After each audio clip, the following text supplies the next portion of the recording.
We'll be crossing to Chriselda Lewis, who is at the Rhema Bible Church, where the funeral service of a founder of that church, McCauley, is being held at the church in Randburg in Johannesburg this morning. Well, he died last week at the age of 75, and he founded the church in 1979, and he spread the gospel of racial integration in defiance of apartheid laws. And we'll have analysis on his legacy a little after 7 o'clock this morning. But for now, let's cross to our reporter, Chriselda Lewis, who is at the Rhema Bible Church. A very good morning to you, Chriselda. Thank you so much for joining us. We can't seem to catch a break when it comes to death here in South Africa, especially in the past few months. So just take us through what's happening where you are. I do understand the service is about to kick off.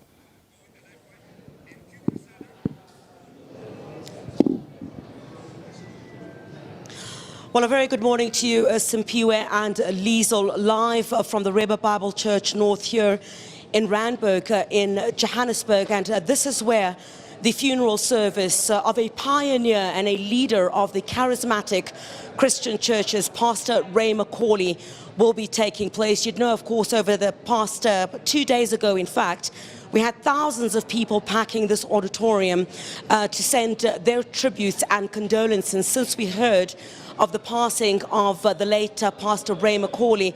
So many tributes have been pouring in from far and wide, South Africa, the rest of the continent, as well as the rest of the world.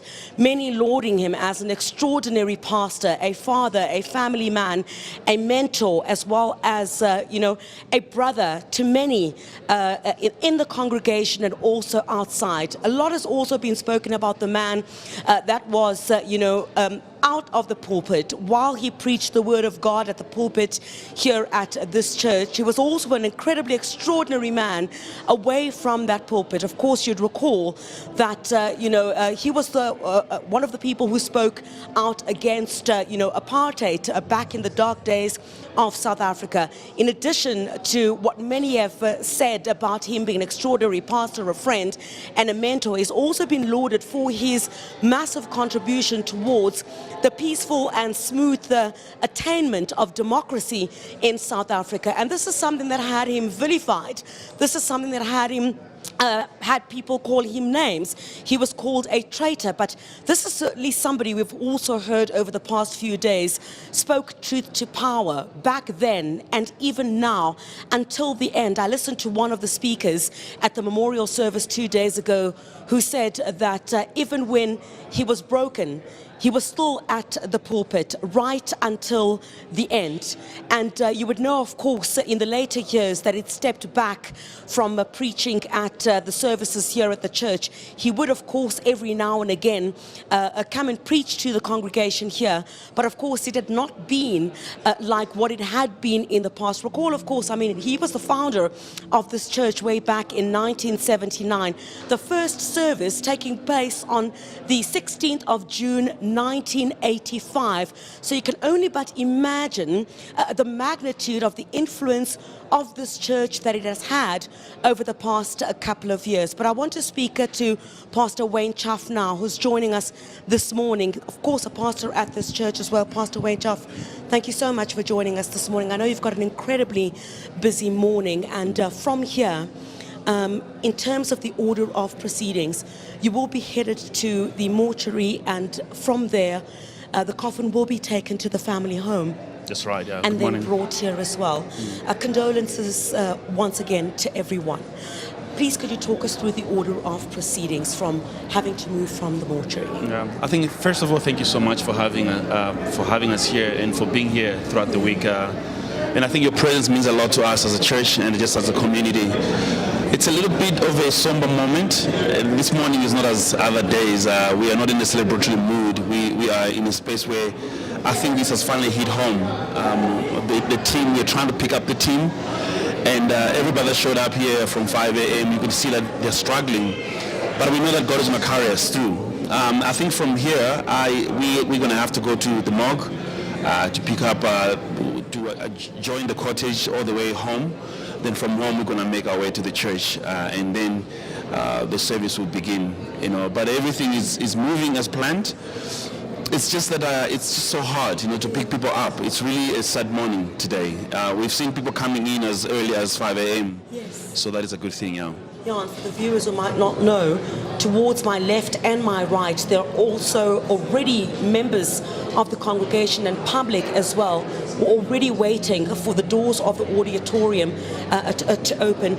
You know, Pastor Wayne, we've spoken about this all week, and you know, 2 days ago when we had those tributes from far and wide, you know, for Pastor Ray, and you look at the influence that he had on the lives of so many people.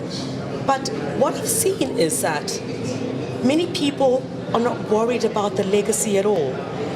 He built this tree, but of course now it's handed over. Others would need to water the tree going forward. And Pastor Josh, of course, is going to continue with the church. But let's talk about this legacy and what everyone seems to have learned from this incredible man. I think, first of all, when we are talking about the legacy, we should look beyond the infrastructure, look beyond the building. And I think let's begin to look at the lives that have been impacted over the years. We look at, you know, stereotypes that have been broken along the years. I think that's what we got to be looking at.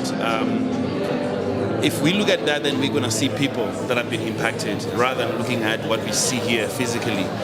And I think for people who are left behind, who are part of the inheritance of people who have inherited the legacy, should be the people that pick up the baton now and begin to continue the work that has already been done here. Pastor Ray's desire was that those that are coming after him should do greater than he has done. And we saw, like in a lot of pastors, a lot of leaders, either in politics, in community, they are almost like revived and encouraged once again to go ahead and continue the work that has been done, but also to dream this time around, to even dream further than what they see here and what he has done.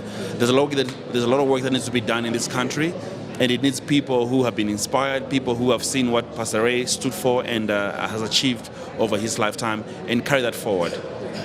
Pastor Wayne, we've kept you long enough. Thank you very much indeed. I know you've got a very important task to carry out this morning as you head to the mortuary and of course head to the family home and to the church as well. Thank you very much for making time for us this morning, and strength to all of you. Pastor Wayne Achaff, who of course is a pastor here at the church, been in the forefront of ensuring that everything culminates into the proceedings of this morning. Of course today, Pastor Ray McCauley, lauded as one of the most influential pastors in Southern Africa, in fact around the world as well, looking at some of the videos that during the memorial service that were aired inside this church, many talking about the impact that he had on their lives, but most importantly, away from the pulpit, he also encouraged the church to move towards the direction of the poor and the most vulnerable. You recall that was one of the sentiments that was shared by ANC heavyweight Tokia Sahwale. He was one of the speakers at the memorial service and spoke about how Pastor Ray always made sure that in everything that they did, the church was not only to preach from the pulpit, but to become involved in social issues that are plaguing some of the most vulnerable in South Africa. So that is the legacy that many say those who take over should really take into account. That is part of the huge and rich legacy of this late giant and pioneer and leader of the charismatic Christian churches, one of the most influential certainly around the world. And already towards my right and my left as well, my colleague Lerato Makola is going to bring you all of that. There are already tons of people who've come through to the church as well to come and say their final goodbyes to Pastor Ray McCauley.